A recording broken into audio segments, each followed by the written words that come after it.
मंदिर चले गए, वहां पर भी पूछने लगे, स्वाध्याय करते करते भी पूछने लगे, कौन की लड़की है, कौन का लड़का है, तुम्हें क्या पढ़ा है, क्या पढ़ी है, इन सब की क्या चिंता करने की जरूरत है, जैसे कि सारी सबकी जिम्मेदारी तुम्हारी है, सबका ठेका तुम्ही ने लिया है, क्यों व्यर्थ की बातें सोच रहे हो। लेकिन आदत पड़ गई है सबके काम करने की, मैं सबका काम करने वाला हूँ, ये प्रशंसा के पात्र बनने की तो प्रशंसा का पात्र नहीं बन रहा। आचार्य भगवान कहते तो कर्मों का हर पल बंधन कर रहा है, और इस बंध का फल है नरक निगोद की यात्रा। कब तक करता रहेगा, तो क्यों व्यर्थ के विकल्प करता है, इससे कुछ होने वाला नहीं है। क्या कहते हैं समय सार जैसे महान ग्रंथ को लिखते हुए अंतिम गाथा में कुंद कुंद स्वामी कहते हैं, उत्तम सुख पाना चाहता है, सुख पाना चाहता है, हाँ मैं तो उत्तम से उत्तम सुख पाना चाहता हूँ, ऐसा सुख जो कभी नष्ट ना हो, उसी का नाम है उत्तम सुख, निजाधीन सुख, जो कभी भी मिटता नहीं है, जो कभी भी छीन नहीं सकता, कोई इसे ले नहीं सकता, कोई इसे चुरा नहीं सकता। तुम्हारे सुखों का तो कोई ठिकाना ही नहीं है। कहेंगे कि मैं इतना सुखी था, लेकिन जब से वो आया है तब से महा दुखी हो गया, उसने मेरे साथ में ऐसा किया, ऐसा गलत व्यवहार किया, मैं दुखी हो गया। वास्तविकता ये है कि हम अपने ही मिथ्या विचारों से दुखी हो जाते हैं और अपने ही सम्यक विचार से हम सुखी हो जाते हैं। क्या चाहते हैं आप, चॉइस आपके हाथ में। अरे आप चिंतामणि हैं, आप कल्पतरु हैं, आप ही कामधेनु हैं। कामना तो करो अनंत सुख की, प्रस्फुटित हो जाएगा, हासिल हो जाएगा। पुरुषार्थ तो करो, कामना के अनुसार पुरुषार्थ करो, प्रकट होता चला जाएगा। कल्पना तो करो, कल्पना क्या करते हैं आप, मेरा बेटा अभी गया है, यूएसए गया है, पता नहीं बहुत ज़्यादा प्लेन भी आजकल तो क्रैश हो जाते हैं, अच्छे से पहुंचेगा कि नहीं पहुंचेगा, वहाँ पर काफ़ी बीमारियां फैल रही हैं, न जाने क्या होगा। बस ये सारे विकल्प जाल और विपरीत विपरीत सोच करके, परायों के बारे में विपरीत नहीं सोचते, अपनों के बारे में विपरीत सोच करके वैसे ही कर्मों की सत्ता बांधना शुरू कर देते हैं, फिर फल भोगते हैं। अरे चुपचाप बैठो ना, नहीं बैठा जाता, हम थोड़ी ना कुछ सोचते, वो तो सोचने में आ रहा है। कहाँ से आ रहा है, कोई भूत प्रेत है तुम्हारे भीतर में बैठा हुआ जो तुम्हारे भीतर में सोच पैदा करता है। तुम्हारा मोह रूपी जो भूत है ना, वो तरह तरह के विकल्प पैदा करता है, चैन से बैठने नहीं देता। तो लीजिए आचार्य भगवान कुंद कुंद स्वामी क्या कहते हैं, इन सारे दुखों की दवा एक ही दवा है, जो समय पाहुण मीनम पढ़ी तो नये अथ तच दो नादुम अथे ठाहि दिचेदा सोहदि उत्तमम सुखम। क्या बात कही है, अद्भुत बात जो उन्होंने अनुभव किया स्वावलोकन से, निजानुभूति से, जो उन्होंने पाया, जो सच की अनुभूति हुई है, जो भीतर आत्म तत्व की सत्यानुभूति हुई है, उसको उन्होंने पिरो दिया इस गाथा में। हे भव्य जीवो, सुख पाना चाहते हो, सुख नहीं उत्तम सुख, परम सुख, परम आनंदित करने वाला सुख पाना चाहते हो। तुम तो कैसा सुख पाना चाहते हो, ऐसा सुख चाहिए कि आसपास के लोग देख करके जल उठे, जल भुन जाए, उन्हें लगे कि मैं सुखी हूँ, बाकी सब दुखी दिखना चाहिए। सारे के सारे एक जैसे सुखी हो जाएंगे तो मेरे सुख का औचित्य ही क्या रहेगा।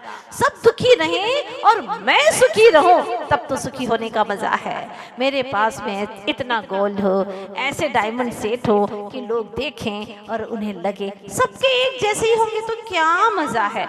इसीलिए विधान आदि में एक जैसे वस्त्र देते हैं, ताकि कोई वस्त्रों पर ध्यान दे ही नहीं, बाहर में किसी की दृष्टि जाए ही नहीं। कोई विशेष पहन करके आएगा तो वहां दृष्टि जाएगी, उसके कलर पर दृष्टि जाएगी। कोई आभूषण नहीं, कुछ नहीं चाहिए। अनंत काल से बहुत सजा दिया, तन को और आत्मा को सजा दे दी है। बहुत श्रृंगार किया तन का, अंगार बन करके जलाता रहा चेतन आत्मा को। अब नहीं चाहिए प्रभु, दुनिया को क्या दिखाऊं, क्या सजाऊं दुनिया को दिखा दिखा करके। अब तो सिर्फ अपने आत्मा का अनंत गुणों से श्रृंगार करना है, जैसा प्रभु आपने अनंत गुणों से श्रृंगारित कर दिया। आज आपकी मूर्ति को भी अनंतों बार प्रणाम करने का मन करता है। जिसकी मूर्ति इतनी सुंदर, वो कितना सुंदर होगा। प्रभु आपकी महिमा तो शब्दों से गाई नहीं जाती, क्योंकि शब्द थोथे पड़ जाते हैं, ओछे पड़ जाते हैं, और आप अनंत गुण के धनी हैं। कैसे गाऊं आपकी महिमा स्वामी। बस सिर्फ मैं तो आपकी स्मृति ही कर पाता हूँ, ग्रंथों से पढ़ करके इतना जान ही पाता हूँ कि आप कैसे कितने महान है प्रभु। क्योंकि आप इसी राह से चले हैं, इसीलिए आपने उत्तम सुख को पा लिया है। क्या कहते हैं, जो समय पाहुड़ मिणम इणम पड़ी दूर है। इस समय प्राभृत को पढ़ करके, मतलब इस समय सार ग्रंथ को पढ़ करके, ये नहीं, समय यानी आत्मा की बात को, आत्मा की चर्चा को पढ़ करके। दिन भर में क्या पढ़ते हो, इधर उधर की बातें। क्या सुनते हो, इधर उधर की बातें। कभी रिश्तेदारी की, पड़ोसियों की, परिवार की, रुपये पैसे की, शरीर की, ब्यूटी पार्लर की, जमाने में क्या हो रहा है, दुनिया में क्या क्या हो रहा है, ये सारी बातें सुनते रहते हैं। सच्ची बात है ना। 24 घंटे में मैं आत्मा हूँ, इसकी बात कितनी देर सुनते हैं आप। रुचि नहीं है। माता जी आप तो आत्मा की बात मत करो, और कुछ बात कर लो। अरे हम आपकी बात कर रहे हैं ना, आपकी बात आपको अच्छी नहीं लगती क्या? हाँ, आपकी बात है। जब आपकी कोई बात करे तो आप कितने अच्छे से कान खोल करके सुनते हैं ना, मेरी क्या बात हो रही है। लेकिन आप क्या मान रहे हैं कि मैं क्या हूँ, फलाना नाम, ये शरीर, ये पुद्गल, इसी को मैं मान करके चल रहे हो।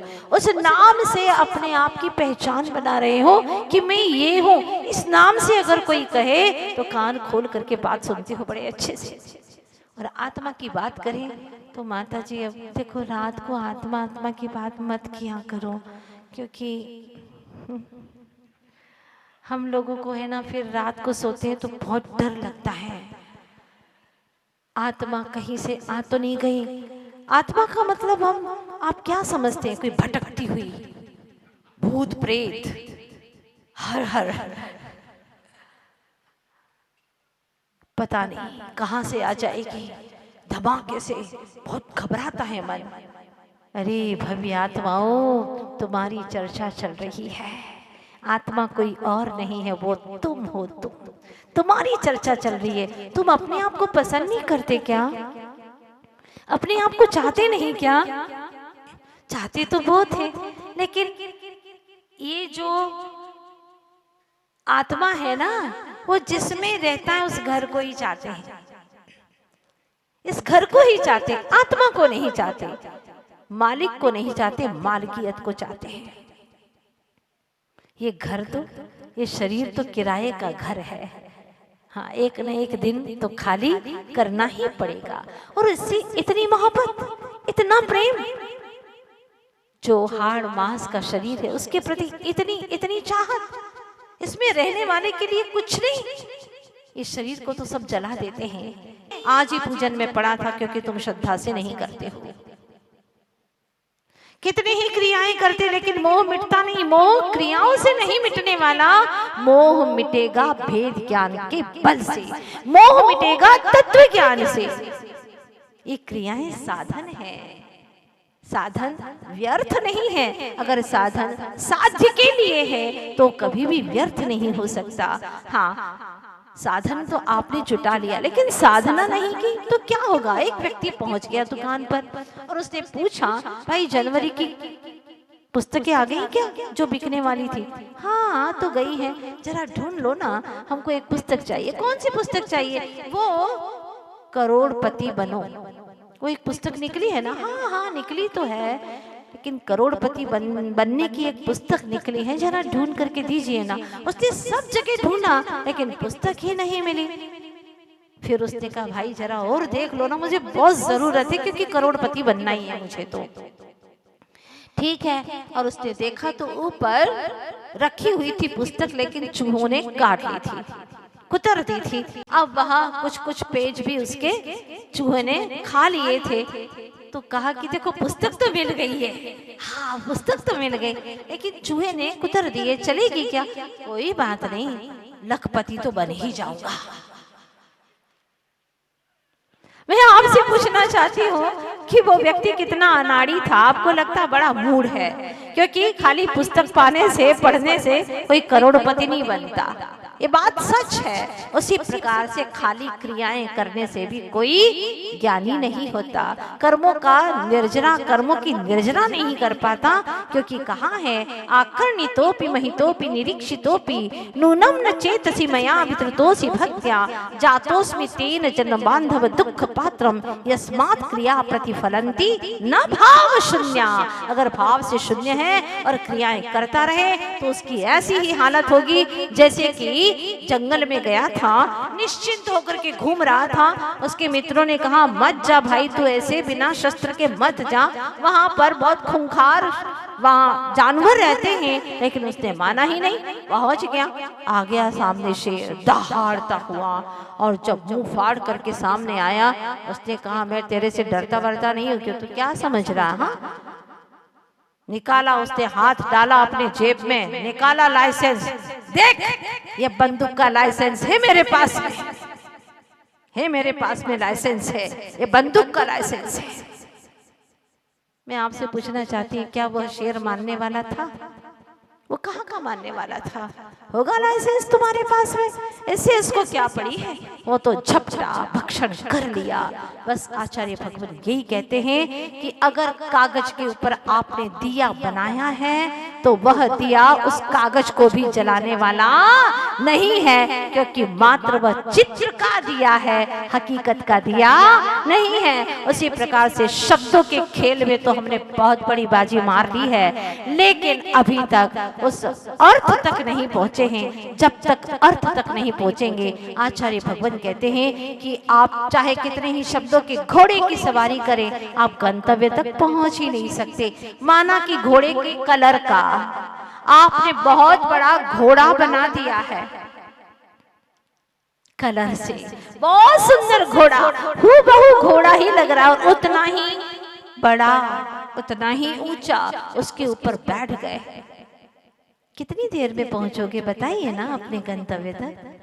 नहीं पहुंचोगे, क्योंकि चित्र के घोड़े की सवारी से कहीं नहीं पहुंचते। शब्द लिख दिया घोड़ा, वही ब्राउन कलर से लिखा है, और उस शब्द के घोड़े पर करो सवारी, कब पहुंचोगे आप? कभी नहीं पहुंचोगे, क्योंकि वो मात्र शब्द है।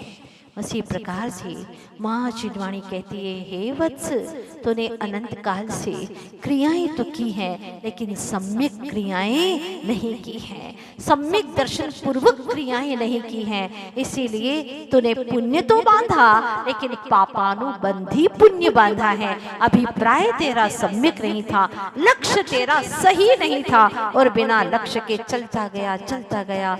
हे प्रभु, बस अब इस जीवन में मात्र एक ही उद्देश्य है, अपने आप का अवलोकन करना, अपने आप की पहचान करना। मैं ये नहीं हूँ, मैं तन के पार, मन के भी पार मात्र एक चेतन तत्व हूँ, जो आपने प्रभु बताया है। मैं आत्म तत्व हूँ, जो कि अनादि का हूँ, आज का नहीं, अनादि का हूँ। बस इसी का अनुभवन करना है, इसी की प्रतीति करना है, इसी में मुझे मेरी मति लगाना है और पंचम गति को प्राप्त करना, और कोई दूसरा लक्ष्य नहीं है। बड़े सौभाग्यशाली हैं आप सभी भव्य आत्माएं, दूर दूर से यहाँ तक आए हैं मात्र प्रभु की भक्ति करके आत्म तत्व की पहचान करने के लिए, अपने आत्म तत्व की अनुभूति और प्रतीति करने के लिए अपने घर बार को छोड़ करके कई भक्तगण यहाँ पर आए हैं, और बहुत आनंद के साथ में बिना थके कितने अच्छे से भक्ति करते हैं। लगता है कि और चलती रहे। आज लोग कह रहे थे बस कल का ही दिन है, परसों तो सब कुछ पूर्ण हो जाएगा। हे प्रभु, ऐसे ही भक्ति का सिलसिला चलता रहे और हम आपसे जुड़े रहें, आपकी वितरागता से जुड़े रहें प्रभु। बस यही भावना है। राग द्वेष करते करते अनंत काल बीत गया, लेकिन यहाँ पर आकर के कोई व्यर्थ के विकल्प नहीं होते हैं। नहीं हो रहे ना? मुझसे लोग बता रहे थे, माता जी घर के अंदर जाते हैं तो कितने तरह के विकल्प होते हैं, यहाँ आते ही एकदम मन शांत हो गया। बहुत अच्छी बात है। इस चर्चा को, इस गाथा को हम कल आगे की श्रृंखला में लेंगे। जो समय प्रारब्ध को पढ़ करके, जो समय यानी आत्मा की बात को पढ़ करके, सुन करके, चर्चा करके और वैसा ही जान करके क्या करे कि उत्तम सुख को प्राप्त हो, कल आगे की श्रृंखला में देखते हैं। आज इतना ही। बोलिए 24 तीर्थंकर भगवान की, आचार्य गुरुदेव श्री विद्यासागर जी महाराज की,